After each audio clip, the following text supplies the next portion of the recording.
আসসালামু আলাইকুম ওরহমাতুল্লাহি ওবারকাতুহ। সম্মানিত ভাই বোন, আমরা অনেকেই দিনের পথে ফিরে আসতে চাই, কিন্তু দিনের পথে আমরা প্রথমত কিভাবে ফিরে আসব বা দিনের পথে আমরা কিভাবে টিকে থাকব, নিজের নফসকে আমরা কিভাবে কন্ট্রোল করব, শয়তানের ধোঁকা থেকে নিজেকে কিভাবে বাঁচাবো, এই কৌশলটা আমরা অনেকেই জানি না। তাই আমরা ধারাবাহিকভাবে যে আমল করতে হয়, ধারাবাহিকভাবে যে ইবাদতের মধ্যে রত থাকতে হয়, সেখানে আমরা টিকে থাকতে পারি না, কারণ আমাদের কৌশলটা জানা নেই। এই জন্য আমাদেরকে দিনের পথে ফিরে আসার জন্য সর্বপ্রথম যেই কাজ, সেই কাজ হলো পরিশুদ্ধ একটা নিয়ত করা। অন্তর থেকে খাঁটি মনে আমি নিয়ত করব যে আজ থেকে আমি ইবাদত শুরু করলাম।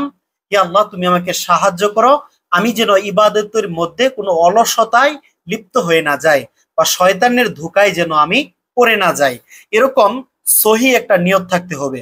আর সহি নিয়তের মধ্যে থাকবে আমি আমি যেন দিনের পথে অবিচল এবং অটল থাকতে পারি। তারপর বিগত সময়ে আমি যে পাপ করেছি, বিগত সময়ে আমি যে গুনাহ করেছি, তার জন্য খাঁটি একটা তওবা করতে হবে। খাঁটি মনে তওবা করে অন্তরকে পরিশুদ্ধ করার মাধ্যমে দিনের পথে আমাকে টিকে থাকতে হবে। আর আমি যদি প্রতিনিয়ত পাপ কাজের মধ্যে লিপ্ত থাকি, তাহলে কিন্তু আমি সঠিকভাবে সিরাতাল মুস্তাকিম, সরল পথে টিকে থাকতে পারবো না। শয়তান তখন আমাকে সবচেয়ে বেশি আরো শক্তিশালী কৌশল নিয়ে আমাকে পরাস্ত করবে। তাই এক্ষেত্রে আমাকে সর্বপ্রথম তওবা করতে হবে। বিগত সময়ে আমি যে পাপ করেছি, তার জন্য অনুশোচনা আসবে, লজ্জা আসবে, অনুতপ্ত হয়ে আমি মহান রবের কাছে তওবা করব, মহান রবের দিকে ফিরে আসব। জীবনে আর পাপ কাজে লিপ্ত হব না।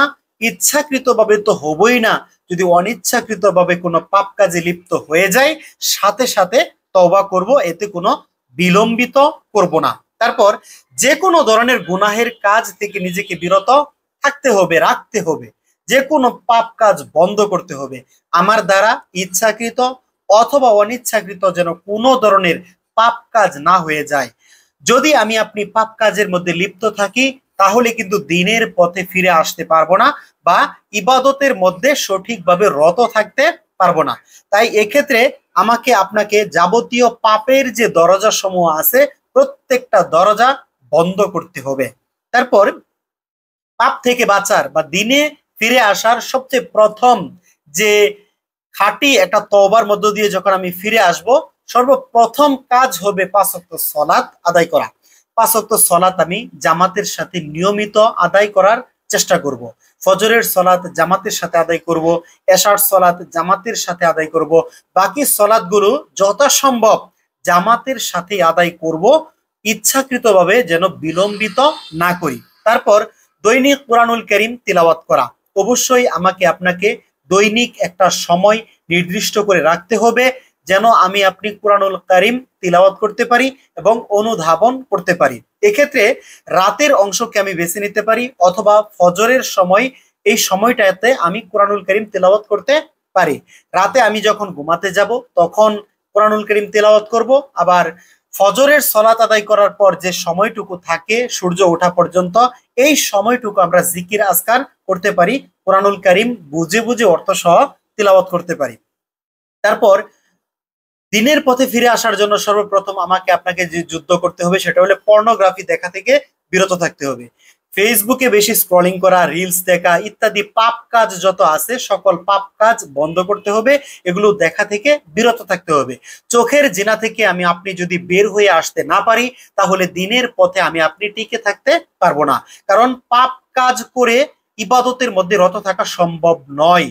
তাই যথাসম্ভব ইবাদত করতে চাইলে যাবতীয় পাপ কাজের দরজাগুলো বন্ধ করতে হবে। গান বাজনা শোনা থেকে বিরত থাকতে হবে। গান বাজনা চিরতরে হারাম, এগুলো হারাম, এগুলো শোনা যাবে না।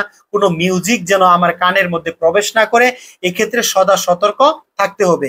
গীবত, পরনিন্দা, চুগলখড়ি যা কিছু রয়েছে মন্দ কাজ, সকল প্রকার কাজ থেকে নিজেকে বিরত রাখতে হবে এবং অসৎ সঙ্গ অবশ্যই ত্যাগ করতে হবে।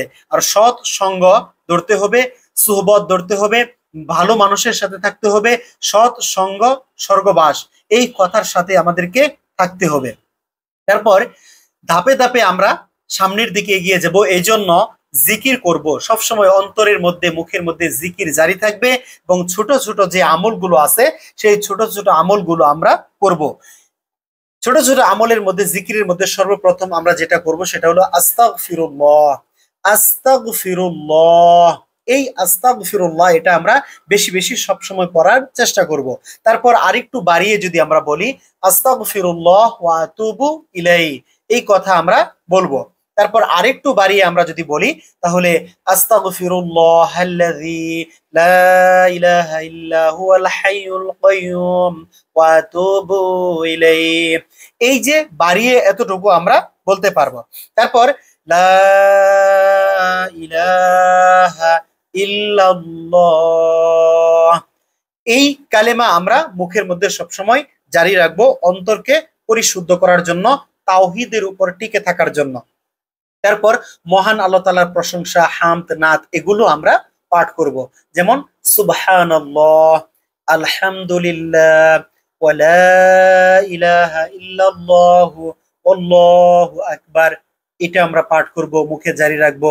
তারপর সুবহানাল্লাহি ওয়া বিহামদিহি সুবহানাল্লাহিল আযীম, এটা আমরা পড়ব।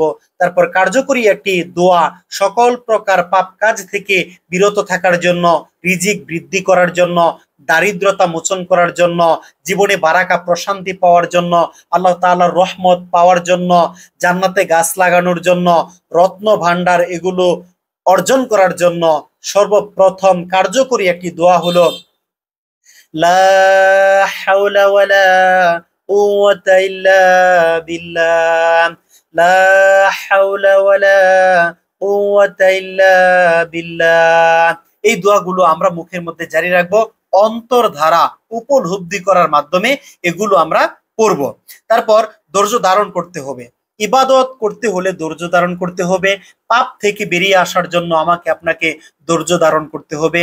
মহান রব্বুল আলামিনের ইবাদত একাগ্র চিত্তে মনোযোগ সহকারে করার জন্য ধৈর্য ধারণ করতে হবে। এভাবে ধৈর্যের সাথে আমরা নিয়মিত যদি আমল করতে পারি তাহলে ধাপে ধাপে আমরা দিনের পথে ফিরে আসতে পারবো। এক্ষেত্রে মহান আল্লাহ তাআলা আমাদেরকে বলেন হাদিসে কুদসি, রাসূলুল্লাহ সাল্লাল্লাহু আলাইহি ওয়াসাল্লাম তিনি বলেছেন যে মহান আল্লাহ তাআলা তিনি নিজে আমাদেরকে ডেকে ডেকে তিনি বলেন যে তোমরা আমার দিকে এক বিগত পরিমাণ আমার দিকে এগিয়ে আসো, আমি তোমাদের দিকে এক হাত পরিমাণ এগিয়ে যাব।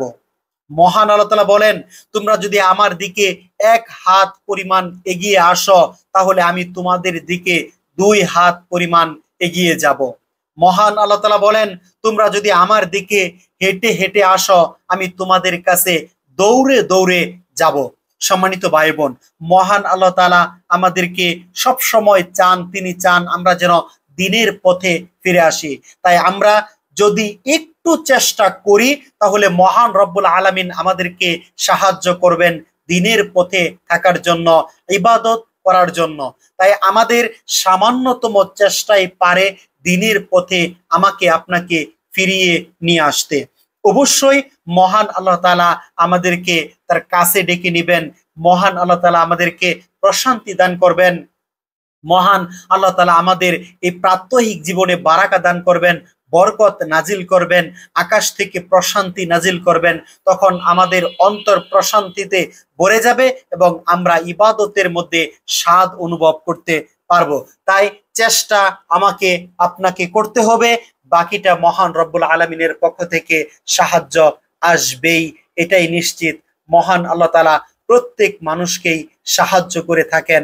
যদি আমরা সামনের দিকে সফলতার দিকে আমরা যদি রবের দিকে ফিরে আসতে চাই তাহলে এটা আমাদেরকে অবশ্যই মনে রাখতে হবে আমার সামান্যতম চেষ্টা, মহান আল্লাহ তাআলার সাহায্য, দুটো মিলে আমরা মহান রবের ইবাদতের মধ্যেই রত থাকতে পারবো, আমরা জান্নাতের পথে থাকতে পারবো, শয়তান আমাদেরকে কখনো কাবু করতে পারবে না। তাই মহান আল্লাহ তাআলার কাছে আমরা একটাই চাই, সেটা হলো হেদায়েত। আমরা মহান আল্লাহ তাআলার কাছে হেদায়েত চাই এবং মহান রব্বুল আলামিনের ইবাদত করতে চাই।